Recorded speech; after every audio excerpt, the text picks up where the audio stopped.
नमस्कार, good morning, जय हिंद, वंदे मातरम। स्वागत है साथियों आपका अपना YouTube channel CG job education institute पर। आज के इस सेशन में बाल विकास में एमसीक्यू नंबर 3 पर मैं बात करूंगा। आपके सीजी टेट 2024 और छत्तीसगढ़ शिक्षक भर्ती 2024 दोनों के लिए इम्पोर्टेंट है।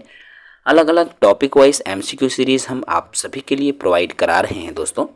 इसी क्रम में वंशानुक्रम और वातावरण से जुड़ा हुआ परीक्षा में जो प्रश्न पूछे गए थे उसी को लेकर आज के सेशन में हम चर्चा करेंगे। साथ ही नए हैं, अभी तक हमारे यूट्यूब चैनल को सब्सक्राइब नहीं किए हैं तो चैनल को सब्सक्राइब करेंगे। आइए आज हम बात करें वंशानुक्रम और वातावरण से जुड़ा हुआ जो एमसीक्यू है उसकी। चलिए शुरू करते हैं। क्वेश्चन नंबर हमारा पहला है, खाली स्थान जन्मजात वैयक्तिक गुणों का योगफल है। देखो, खरिया निम्न जन्मजात वैयक्तिक गुणों का योगफल है। जन्मजात व्यक्तिक गुणों का योग है ए समानता, बी निरंतरता, सी वंशानुक्रम या डी युयुत्सा। देखो यहाँ पर एक शब्द आपको दिख रहा होगा और वो है जन्मजात। जन्मजात मतलब जन्मे हैं तब ले, मतलब वह पीढ़ी से आए हैं। और जब पीढ़ी के जब बात होते संगवारी हो तो ओला हमन का बोलथन भाई, पीढ़ी दर पीढ़ी वही ला हमन बोलथन वंशानुक्रम, है ना भाई। तो वंशानुक्रम क्या है? जन्मजात वैयक्तिक गुणों का योगफल है। ठीक है, ये जो प्रश्न है आपका यूपी टेट में अपर प्राइमरी में 2016 में पूछे गए प्रश्न हैं। अगले प्रश्न की तरफ बढ़ेंगे। प्रश्न क्रमांक हमारा, चलिए इसको थोड़ा सा समझिए। देखिए वंशानुक्रम क्या है? जन्मजात व्यक्तिक गुणों का योगफल है। और देखिए प्राणी की रंग रूप की बात करें तो ये भी जो है पीढ़ी दर पीढ़ी हमें देखने को मिलता है। जैसे माता पिता का रंग जैसा है ऐसे ही बच्चों का भी रंग देखते हैं। वैसे ही लंबाई भी एक ऐसी विशेषता है जो कि वंशानुक्रम से उत्पन्न होता है। इसी तरह से और अन्य शारीरिक विशेषताएं भी हैं, जैसे बुद्धि, तर्क, स्मृति, अन्य जो मानसिक योग्यताओं का निर्धारण भी वंशानुक्रम के द्वारा होता है। ठीक है, चलिए प्रश्न है सवाल नंबर 2 और सवाल नंबर दूसरा है हमारा, सर्वाधिक उपयुक्त जीवित रहता है का से। देखिए सर्वाधिक उपयुक्त जीवित रहता है, ये जो सिद्धांत है किसका सिद्धांत है? ए लैमार्क का, बी हैरिसन, सी डार्विन या डी मैकडोगल का। ये भी आपका यूपी टेट की परीक्षा में प्राइमरी में 2014 में पूछे गए प्रश्न है। और सर्वाधिक उपयुक्त जो थ्योरी है, सिद्धांत है, वह डार्विन का सिद्धांत है। किसका सिद्धांत है दोस्तों? डार्विन का, याद रखना इम्पोर्टेंट है। तो ये जो डार्विन है वैज्ञानिक थे जिसे चार्ल्स डार्विन के नाम से जाना जाता है, जिन्होंने सर्वाधिक उपयुक्त जीवित रहता है इसी का जो सिद्धांत है उन्होंने प्रतिपादित किया था।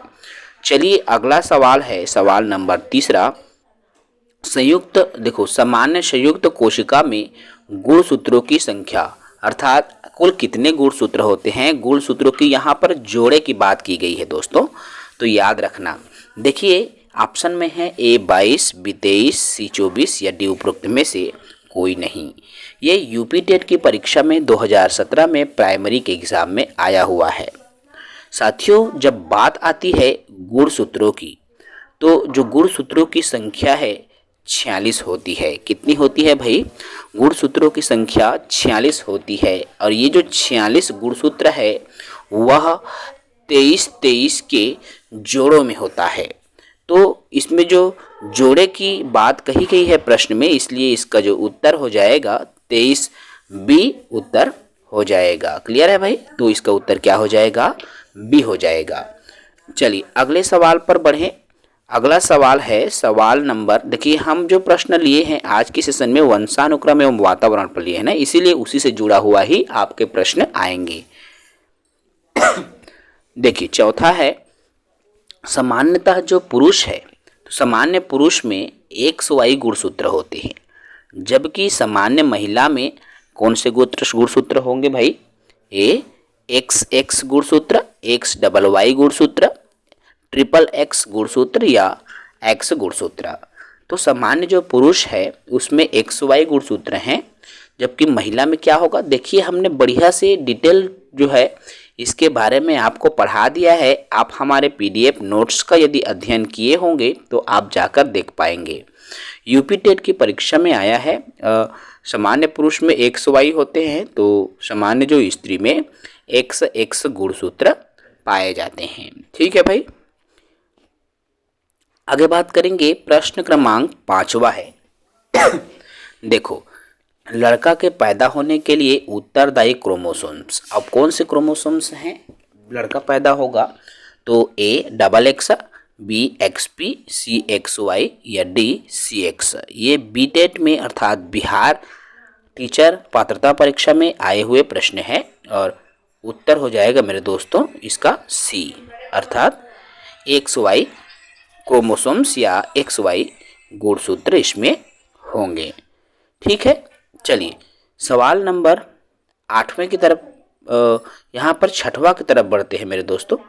5 प्रश्नों का हमने आंसर ले लिया है।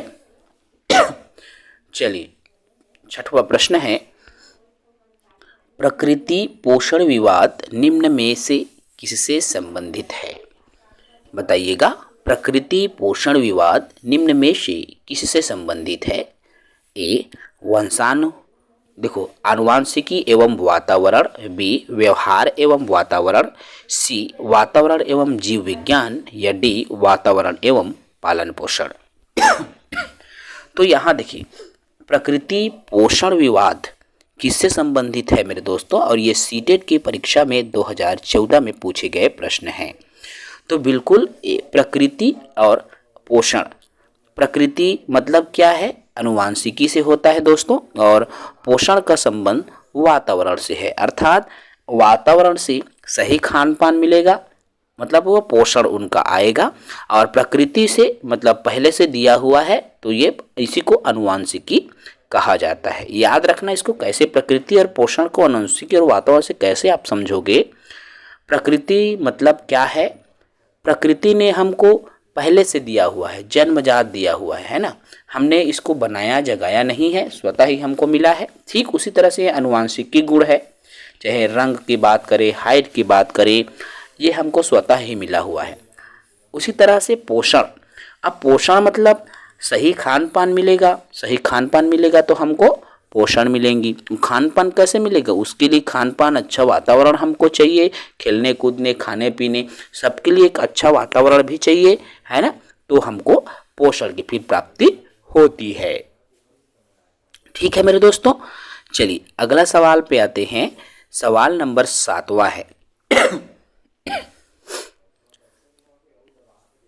देख लो क्या बोला गया है, निम्नलिखित में से वंशानुक्रम संबंधी नियम है।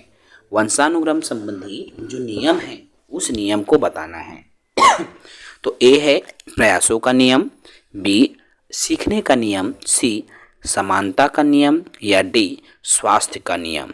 ये जो प्रश्न है जी टेट में या जे टेट जिसको हम कहते हैं, तो जे टेट प्राइमरी 2012 में आया हुआ प्रश्न है और इसका सही उत्तर हो जाएगा समानता का नियम, अर्थात वंशानुक्रम जो संबंधी नियम है साथियों, जिसको समानता का नियम कहा गया है। ठीक है, और ये वंशानुक्रम के जितने भी नियम हैं उसकी मैं बात करूं तो कई सारे जो है इसके नियम हैं, जैसे समानता का नियम, मित्रता का नियम, प्रत्यागमन का सिद्धांत या प्रत्यागमन का नियम, मैंने केवल प्रत्यागमन को ही बताया है आपको, चयनित गुणों का नियम, मातृ पितृ पक्षों का नियम और संयोग का नियम। ये जितने भी नियम हैं आपको इसको याद रखना होगा मेरे दोस्तों, क्योंकि ऑप्शन जब आपका जे टेट में पूछा गया है और ये वंशानुक्रम एवं वातावरण का ही हिस्सा है और ये टॉपिक आपके सिलेबस में है, तो आपको इसको विशेष ध्यान देना होगा। चलिए बात करेंगे प्रश्न क्रमांक 8वां की। देखो दोस्तों, प्रश्न 8 है, निम्न में से कौन सा वंशानुक्रम का नियम नहीं है? देखो की पॉइंट पर विशेष फोकस आपका होना चाहिए। अब वंशानुक्रम के नियम नहीं है, ए समानता, बी भिन्नता, सी प्रत्यागमन या डी अभिप्रेरणा। वंशानुक्रम के नियम कौन सी नहीं है? ऊपर में हमने नियम को जाना है, रीट की परीक्षा में प्राइमरी में 2017 में पूछे गए हैं। तो देखिए, समानता के नियम आता है, प्रत्यागमन का नियम भी आता है, इसके अलावा भिन्नता का भी नियम आपके इसका हिस्सा है, और अभिप्रेरणा। तो क्या अभिप्रेरणा वंशानुक्रम का है भाई? तो यह भिन्नता, ये दो ऑप्शन में आपका अभिप्रेरणा जो है इसके नियम नहीं है, बाकी तीनों जो है इसके नियम हैं। ठीक है मेरे दोस्तों, चलिए अगला सवाल पर आते हैं। सवाल नंबर 9 है। अब सवाल नंबर 9 क्या है? ये जो है यूपी टेट में पूछे गए हैं 2015 में। देखो, वह अवस्था जो किसी माता के 21वें गुणसूत्र के जोड़े से अलग न हो पाने के कारण होती है, वह कहलाती है down syndrome, Klinefelter syndrome, Turner syndrome या विल्सन सिंड्रोम। तो कौन से सिंड्रोम कहलाएगा? यूपी टेट के प्राइमरी लेवल के एग्ज़ाम में पूछे गए हैं मेरे दोस्तों। तो ये कौन सा सिंड्रोम कहलाएगा मेरे दोस्तों?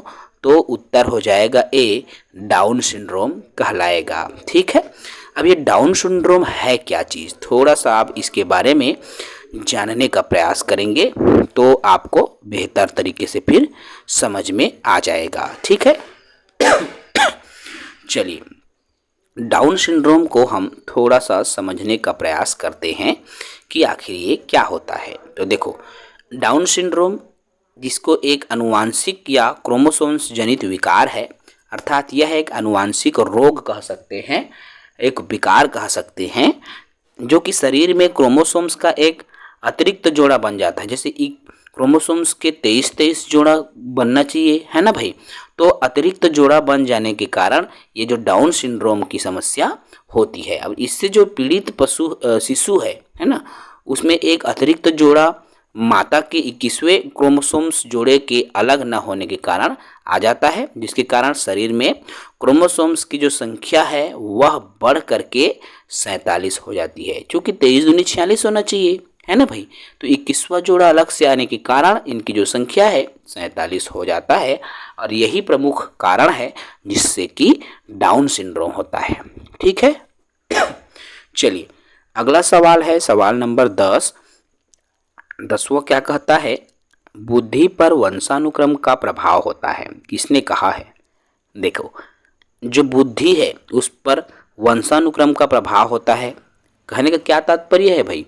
ये जो हमारे अनुवांशिकी है, पीढ़ी से भी बुद्धि आता है। मतलब जैसे हमारे माता पिता यदि पढ़ाई लिखाई में अच्छे रहे होंगे, ज्ञान के क्षेत्र में मानसिक योग्यता उनकी अच्छी रही होगी, तो उनका जो प्रभाव है उनकी संतान में भी पड़ता है। ये वंशानुक्रम का ही प्रभाव है। और ये कथन किसकी है? ए गैसल, बी गॉल्टन, सी टर्मन या डी डॉक्टर माथुर। ये बी टेट की परीक्षा में 2013 में प्राइमरी लेवल के एग्जाम में आया है, और इसका सही उत्तर होगा दोस्तों टर्मन। ठीक है, बुद्धि पर वंशानुक्रम का जो प्रभाव होता है ये कथन टर्मन ने कही है। चलिए आगे बात करेंगे, और अगला सवाल है हमारा सवाल नंबर 11। तो 11 कहता है, आँख के रंग को कौन सा कारक प्रभावित करता है? देखो, आँख का रंग आपने देखा है, किसी का काला होता है, किसी का भूरा होता है, किसी का हल्का हल्का नीला भी देखने को मिलता है। तो ये किसके कारण से प्रभावित होगा? वातावरण, वंशानुक्रम या आनुवंशिकता, हार्मोन या समाज? तो ये यूपी टेट की परीक्षा में अपर प्राइमरी में सितंबर 2016 में पूछे गए प्रश्न हैं। और भाई आँखों के रंग ये आनुवंशिकता की वजह से प्रभावित करता है। जैसे माता पिता का आँख का रंग भूरा है तो बेटे बेटियों में भी वो रंग भूरा ही दिखाई देगा। बहुत सारे आपके आस पड़ोस में आपको भी देखने को मिलेंगे, यही स्थिति निकल कर आती है। ठीक है, रंग, आँख, नाक की बनावट, ये तमाम बिंदुएं आपके आनुवंशिकता के कारण ही जो है देखने को मिलता है। ठीक है मेरे दोस्तों, चलिए 12वां प्रश्न की बात करें तो निम्न में से कौन सा कथन सत्य है? तो 4 ऑप्शन आपको दिख रहा है। ए, आनुवंशिक बनावट व्यक्ति की परिवेश की गुणवत्ता के प्रति प्रत्युत्तरात्मकता को प्रभावित करेगी, या बी, गोद लिए गए बच्चों का वही बुद्ध लब्धांश IQ होता है जो गोद लिए गए सहोदर भाई बहनों का होता है। देखिए कथन सत्य है ना, सत्य कथन को आपको बताना है। तो इसमें पहला नंबर का ही कथन सत्य है। कैसे? आनुवांशिक बनावट व्यक्ति की परिवेश की गुणवत्ता के प्रति, अर्थात परिवेश की गुणवत्ता भी इसको क्या करेगा? प्रभावित करेगा, है ना। ठीक है दोस्तों, सीटेट की परीक्षा में ये प्रश्न पूछे गए हैं। चलो, आनुवांशिक बनावट जो है व्यक्ति की परिवेश की गुणवत्ता के प्रति भी प्रत्युत्तरात्मकता को प्रभावित करेगी, अर्थात व्यक्ति का जो विकास है आनुवांशिकता और वातावरण दोनों के परिणाम हैं। भाई हमने इस बात को टॉपिक में जब थ्योरी क्लास लिया है तो भी हमने क्लियर कर दिया है कि व्यक्ति का जो विकास है, डेवलपमेंट है, आनुवांशिकता और वातावरण दोनों का प्रभाव जो है, अर्थात दोनों के अंतःक्रिया का ही जो परिणाम है देखने में होता है, अर्थात दोनों की जो भूमिका है महत्वपूर्ण होती है। ठीक है भाई, चलिए प्रश्न 13। अब 13वां प्रश्न कहता है कि वातावरण वह बाहरी शक्ति है जो हमें प्रभावित करती है। देखो, वातावरण वह बाहरी शक्ति है जो हमें प्रभावित करती है। किसने कहा है? ए वुडवर्थ ने, बी रॉस ने, सी एनास्टोसी ने, या डी में से कोई नहीं। ये भी प्रश्न आपके रीट के एग्जाम में आए हुए प्रश्न हैं। और वातावरण वह बाहरी शक्ति है जो हमें प्रभावित करती है, ये जो है रॉस ने कहा है। और इस रॉस को रॉस महोदय के भी नाम से जाना जाता है ना। चलिए अगले सवाल पर बढ़ेंगे और हमारा सवाल नंबर 14 है मेरे दोस्तों। 14 प्रश्न है, पर्यावरण के अंतर्गत आते हैं। अब ये पर्यावरण के अंदर क्या क्या शामिल हैं? ए पेड़ पौधे एवं जीव जंतु, बी रिश्ते नाते सही हैं, सी मकान सड़क पूजा स्थल, ये तीनों चीज़ें जो है इसमें शामिल रहते हैं, इसलिए इसका सही उत्तर हो जाएगा डी उपरोक्त सभी। ठीक है भाई, ये सीजी टेट की परीक्षा में प्राइमरी के एग्जाम में 2011 में पूछे गए हैं। चलिए अगले बात करेंगे हम प्रश्न क्रमांक 15 की। अब प्रश्न 15 क्या कहता है दोस्तों? प्राकृतिक पर्यावरण में सम्मिलित होता है। देखो, अब पर्यावरण भी दो तरीके से ना, एक तो प्राकृतिक होगा और एक तो मानव निर्मित, है ना। अब प्राकृतिक पर्यावरण में सम्मिलित होता है, क्या क्या शामिल होगा भाई? ए वंशानुक्रम, बी जैव और अजैव, सी परिवार, या डी पशु। तो देखो, अब ये पर्यावरण, ये जो प्रश्न है बिहार के टेट परीक्षा में पूछे गए हैं। और जो प्राकृतिक पर्यावरण में है इसमें दो घटकों को शामिल किया गया है। कौन कौन से दो घटक को शामिल किया गया है? एक तो है आपका जैविक घटक और दूसरा अजैविक घटक। जैविक घटक में सभी जीव जंतु पेड़ पौधे आते हैं और अजैविक घटक में जो बाहरी चीज़ें हैं उन तमाम चीज़ों को लिया जाता है। तो इसका सही उत्तर बी हो जाएगा दोस्तों। चलिए आगे बात करेंगे प्रश्न क्रमांक 16 की। और प्रश्न 16 कहता है, वे कौन से बाह्य कारक है जो एक बच्चे को कक्षा में रुचि लेने से रोकते हैं? देखो, कोई ऐसी कारक है जिससे कि बच्चा जो है रुचि नहीं ले पाता कक्षा के पढ़ाई लिखाई में। क्या कारण हो सकता है कि बच्चे की रुचि नहीं आ पाता कक्षा में? ए भावना और मनोभाव, बी संस्कृति और प्रशिक्षण, सी बच्चे का दृष्टिकोण, या डी लक्ष्य एवं प्रयोजन। सोचो भाई, देखो, एक बच्चे को कक्षा में रुचि लेने से रोक रहा है उसकी भावना और मनोभाव नहीं। मनोभाव होगा तो उनकी तो रुचि आएगी। संस्कृति एवं प्रशिक्षण क्या होगा भाई? तो देखो मेरे दोस्तों, मनोभाव रहेगी, बच्चे में रुचि आएगी। बच्चों का दृष्टिकोण है यदि उस क्षेत्र में, तब भी उनकी रुचि आएगी। यदि वो लक्ष्य साधा है कि मैं इस कार्य को सीखूंगा, तो भी उसमें रुचि आएगी। तो किससे रुचि नहीं आएगी? संस्कृति का इससे कोई मतलब नहीं होता, ट्रेनिंग का इससे कोई मतलब नहीं होता। ठीक है ना। चलिए देखिए, अब संस्कृति और प्रशिक्षण ये दोनों बाह्य कारक है, ठीक है, और ये बच्चे को रुचि लेने से रोक देता है। भाई संस्कृति से क्या मतलब है? बच्चों की रुचि क्या संस्कृति से आएगी, क्या जाति से आएगी, क्या क्या परंपराओं से आती है क्या संस्कृति, या जो भी कहें, तो ऐसा नहीं है मेरे दोस्तों। रुचि तो इंटरनल होती है। चलिए प्रश्न 7वां देखिए। प्रश्न 17 है, बालक का जो मानसिक स्वास्थ्य है निर्भर करता है, और जो मानक का जो मानसिक स्वास्थ्य किस पर निर्भर करेगा? विद्यालय पर, ए, बी परिवार पर, सी समुदाय पर, या डी इनमें से सभी पर। तो बालक का जो मानसिक स्वास्थ्य है इन सभी बिंदुओं पर निर्भर है, और ये बिहार टीईटी के एग्जाम में ये प्रश्न पूछा गया था। अब बालक का जो स्वास्थ्य है देखो, विद्यालय पर तो निर्भर है ही, ठीक है, परिवार पर भी निर्भर है, अर्थात परिवार से भी उनके मानसिक स्वास्थ्य को हम समझते हैं, और यही तो पहली पाठशाला है मेरे दोस्तों, परिवार। इसके अलावा समुदाय मतलब सभी आ जाएगा, उत्तर इसका डी हो जाएगा, ठीक है। बिहार के टेट के परीक्षा में आए हुए प्रश्न हैं। चलिए प्रश्न क्रमांक 18 की तरफ हम आगे बढ़ेंगे, और प्रश्न 18 कहता है, मानसिक विकास को प्रभावित करने वाले कारक हैं। देखो मानसिक मतलब यहाँ पर होता है बुद्धि से ना, याद रखना। मानसिक मतलब क्या है मेरे दोस्तों? बुद्धि। अब बुद्धि को प्रभावित करने वाले कारक हैं, एक तो वंशानुक्रम, सही है भाई, वंश से भी बुद्धि आती है। अगर माता पिता एकदम से जुजवा सही है मान लेवा तो लड़का मन भी पढ़ाई लिखाई में इतना यही नहीं रहे, है ना। तो ये क्या है, वंशानुक्रम का भी जो प्रभाव है बुद्धि में पड़ रहा है। इसके अलावा और किस में पड़ता है भाई? देखो दूसरा ऑप्शन आता है परिवार का वातावरण।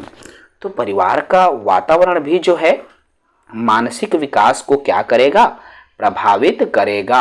अर्थात यदि परिवार में पढ़ने लिखने का बढ़िया माहौल है मान लो, है ना, तो बच्चों में भी वो माहौल, पढ़ने लिखने की इंटरेस्ट आएगी। जैसे मान लीजिए कर घर में 3 ठन लड़का है, सब ले छोटे है, मतलब 2 जन बड़े बड़े लड़का है, अगर तेमन घर में बैठ के पढ़त रही ना तो छोटे लड़का अपने अपन निकाल के पुस्तक ला खोलही और पढ़ही।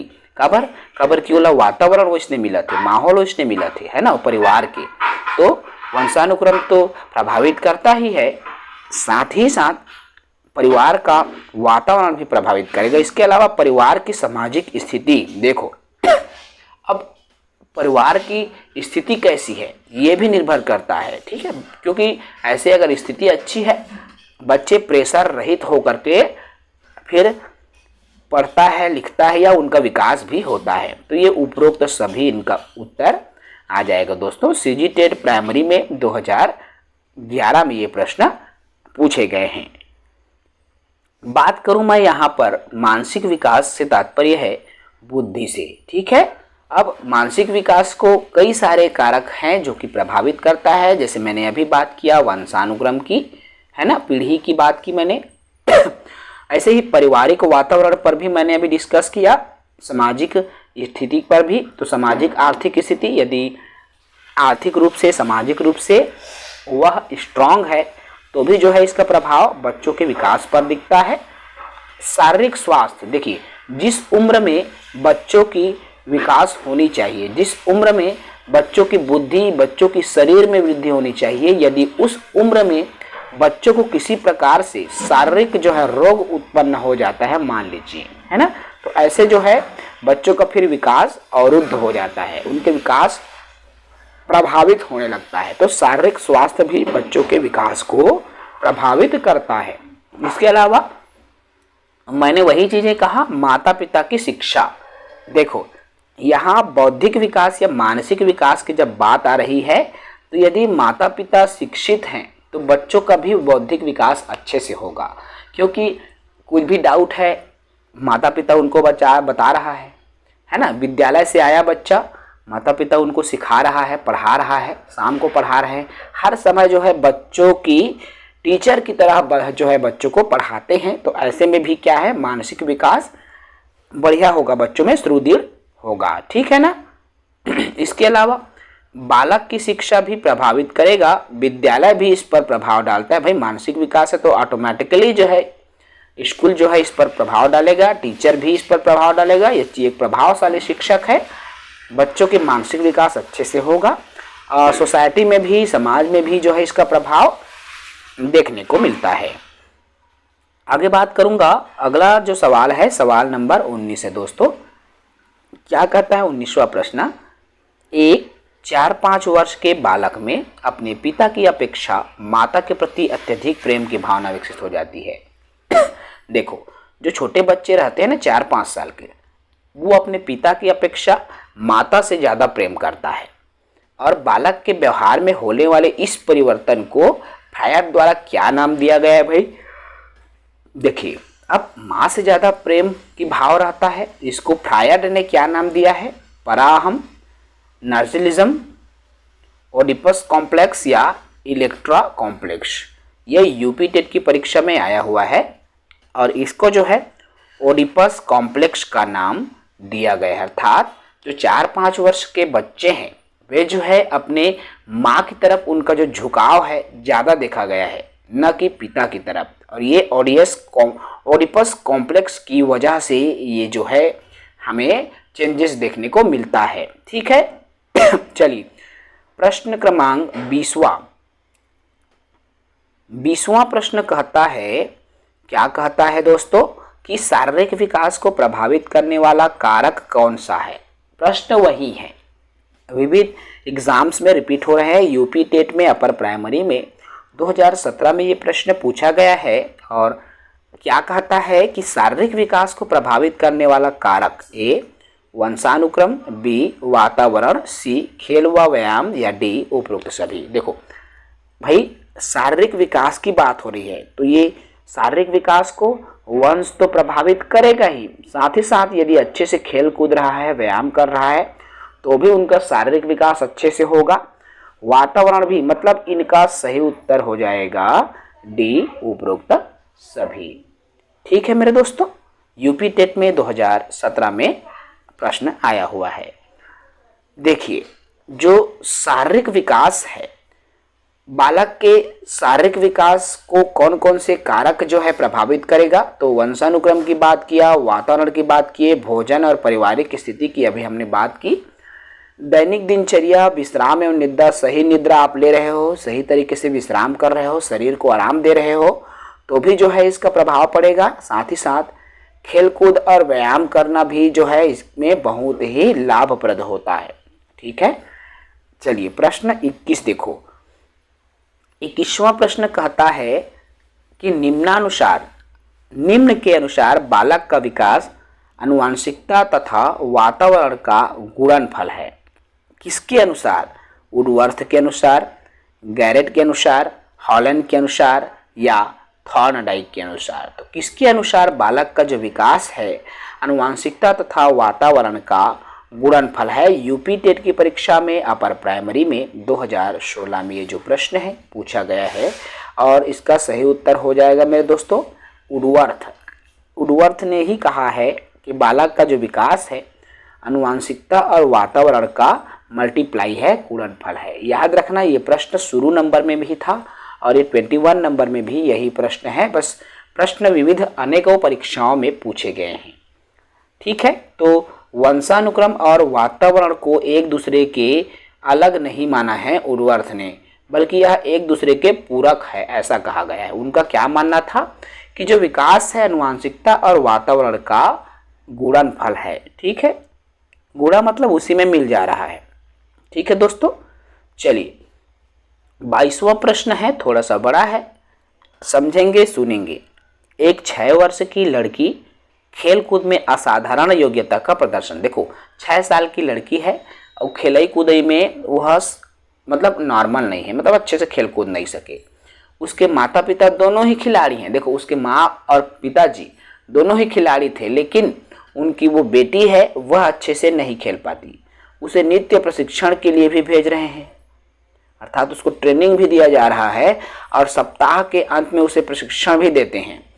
बहुत संभव है कि उसकी क्षमताएं निम्न दोनों के बीच, अब देखो वातावरण से वो उसके प्रतिकूल मतलब अनुकूल नहीं है बल्कि प्रतिकूल है।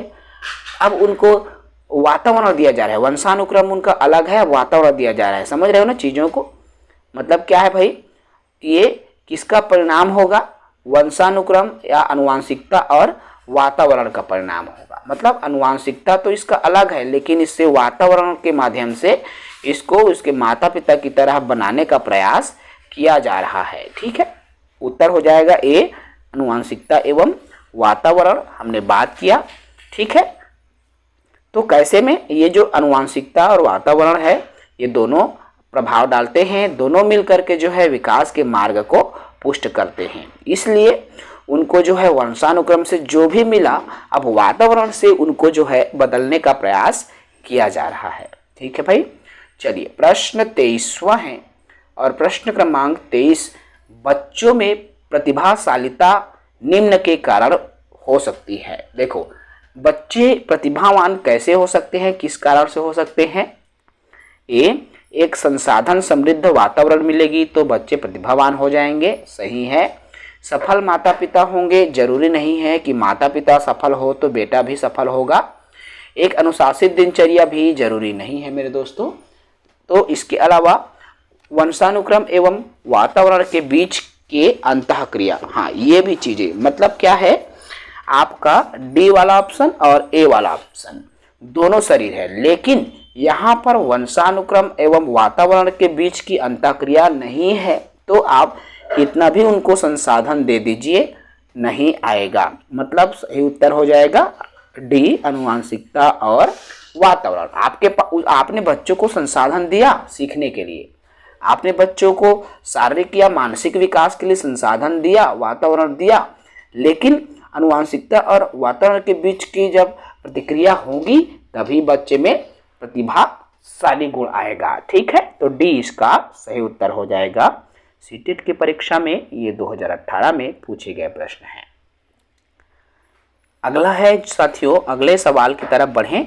सवाल नंबर हमारा 24 है और खाली स्थान के कारण प्रतिभाशालिता होती है। देखिए प्रश्न वही है, विकल्प बदला है ना भाई। ए, किसके कारण प्रतिभाशाली गुण आएगा? आनुवांशिक रचना, वातावरणीय अभिप्रेरणा, ए और बी का संयोजन। तो वही चीजें आ गई, उसके विकल्प का जो आंसर आया था वातावरण और वंशानुक्रम दोनों, तो ए और बी दोनों आ जाएगा, इसलिए इसका सही उत्तर हो जाएगा दोस्तों सी। ठीक है ना, तो सी इसका सही उत्तर हो जाएगा। सीटेट की परीक्षा में ये जो प्रश्न है पूछा गया था।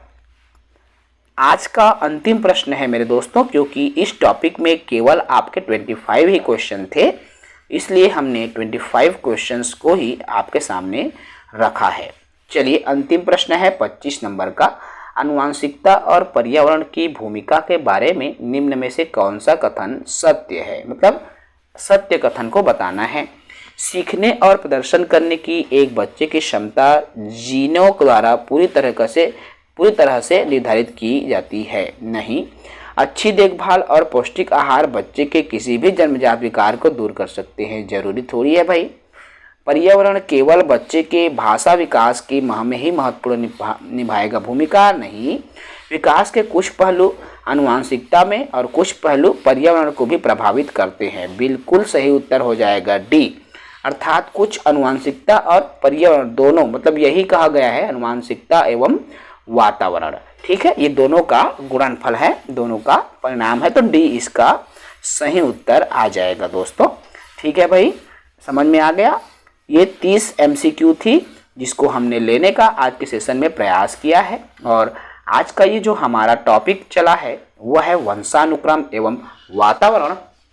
और आपके वंशानुक्रम एवं वातावरण से जुड़ा हुआ एक प्रश्न गारंटेड जो है पूछे ही जाते हैं और पूछे ही जाएंगे मेरे दोस्तों, CGTET 2024 या शिक्षक भर्ती 2024 में। तो आप अपनी तैयारी को करते रहें, क्योंकि कंफर्म है मेरे दोस्तों ये जो प्रश्न है आनुवांशिकता एवं वातावरण को लेकर एक प्रश्न जो है आपकी परीक्षा में बनते ही हैं। देखिए जितने भी हम टॉपिक ले रहे हैं हमारे नोट्स का हिस्सा भी ये रह चुका है, तो जो भी साथी नोट्स से परचेस करना चाहते हैं वे परचेस कर सकते हैं। और नोट्स को आपको कैसे परचेस करना है दोस्तों, तो आप सीजी जॉब एजुकेशन इंस्टीट्यूट लिखेंगे प्ले स्टोर में और वहाँ से हमें एक ग्रीन कलर का लोगो मिलेगा और ग्रीन कलर के लोगो को आप इंस्टॉल करेंगे। ये एप्लीकेशन है मेरे दोस्तों, ग्रीन कलर का एप्लीकेशन दिखेगा सीजी जॉब एजुकेशन इंस्टीट्यूट के नाम से और उसी को आपको इंस्टॉल करके रजिस्ट्रेशन कर लेना है। फिर वहीं से आपको जो है पीडीएफ नोट्स से संबंधित पूरी इन्फॉर्मेशन मिल जाएगी। तो चलिए इस वीडियो में इतना ही। जो साथी शिक्षक भर्ती के लिए हमसे जुड़ना चाहते हैं या पीडीएफ नोट्स के लिए हमसे जुड़ना चाहते हैं, किसी भी प्रकार की समस्या के लिए आप हमसे जुड़ सकते हैं। इस वीडियो में मैं इतना ही करूँगा। अगले वीडियो में फिर से अगले टॉपिक के साथ चर्चा करेंगे। तब तक के लिए विमल सर को इजाज़त दीजिए। फिर मिलेंगे एक नए वीडियो के साथ। जय हिंद, वंदे मातरम।